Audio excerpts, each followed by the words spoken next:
الحمد لله صلوا وسلموا على نبينا مصطفى محمد صلى الله عليه وسلم وعلى آله وصحبه أجمعين أما بعد أعوذ بالله من الشيطان الرجيم بسم الله الرحمن الرحيم സൂറ അശ്ശൂറ 72-73 രണ്ട് വചനങ്ങളുടെ വ്യാഖ്യാനം നോക്കൂ നിങ്ങൾ. ഇബ്രാഹിം നബി അലൈഹി സലാം സ്വന്തം ജനങ്ങളോട് കൃത്യമായി സംവദിക്കുകയാണ്.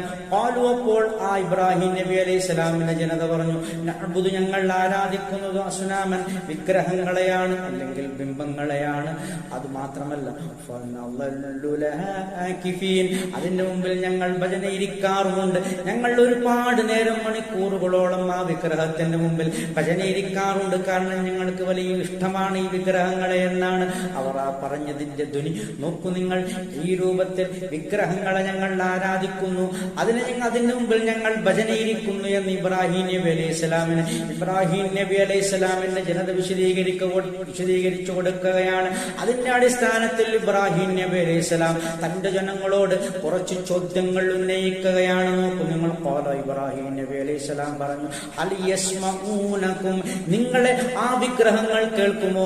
ഇതിത്തദുഊന, നിങ്ങൾ അവരോട് പ്രാർത്ഥിക്കുന്ന സമയത്ത്, ആ വിഗ്രഹങ്ങളെ നിങ്ങൾ വിളിച്ചു പ്രാർത്ഥിക്കുന്ന സമയം ആ വിഗ്രഹങ്ങൾ നിങ്ങളുടെ പ്രാർത്ഥന കേൾക്കുമോ? നിങ്ങൾ കേൾക്കുമോ എന്നാണ് ഇബ്രാഹിം നബി അലൈഹി സ്വലാം അവരോട് ചോദിക്കുന്നത്. അല്ലാതെ വെറുതെ നിങ്ങൾ പ്രാർത്ഥിക്കുക മാത്രമാണോ? നിങ്ങളുടെ പ്രാർത്ഥന അത് കേൾക്കുന്നുണ്ടോ എന്നാണ് ചോദിക്കുന്നത്. ഔയം ഫൗനക്കും, അല്ലെങ്കിൽ നിങ്ങൾക്ക് വല്ല ഉപകാരവും അത് ചെയ്യുന്നുണ്ടോ? ഔയനുറൂന, അല്ലെങ്കിൽ ഉപദ്രവങ്ങൾ വല്ലതും നിങ്ങൾക്ക് വരുത്തി വെക്കുന്നുണ്ടോ എന്ന് കൃത്യമായി ആ ജനതയോട് ഇബ്രാഹിം നബി അലൈഹി സ്വലാം ചോദ്യം ഉന്നയിക്കുകയാണ്. വല്ല ഉപകാരം നൽകുന്നതാണോ ഈ വിഗ്രഹങ്ങൾ, അല്ലെങ്കിൽ വല്ല ഉപദ്രവങ്ങൾ വരുത്തുന്നതാണോ, അല്ലെങ്കിൽ നിങ്ങളുടെ പ്രാർത്ഥന കേൾക്കുന്നവരാണോ ഈ ബിംബങ്ങളൊക്കെയും? നിങ്ങൾ അതിന് കൃത്യമായ ഒരു മറുപടി എനിക്ക് നൽകണം. അവരുടെ ചിന്തയെ തട്ടി ഉണർത്തുന്നതിന് വേണ്ടി, അവർക്ക് ബുദ്ധിവികാസം ഉണ്ടാകുന്നതിന് വേണ്ടി, അവർക്ക് വിവേകമുണ്ടാകുന്നതിന് വേണ്ടി, അല്ലാഹുവിനെ മാത്രം ആരാധിക്കുന്നവരായി മാറാൻ, സന്മാർഗം വെളിവായി കിട്ടാൻ വേണ്ടിയാണ് ഇബ്രാഹിം നബി അലൈഹി സ്വലാം ഈ പരിശ്രമങ്ങളൊക്കെയും നടത്തുന്നത്. ആഖിറു ദഅവാന അൽഹംദുലില്ലാഹി റബ്ബിൽ ആലമീൻ.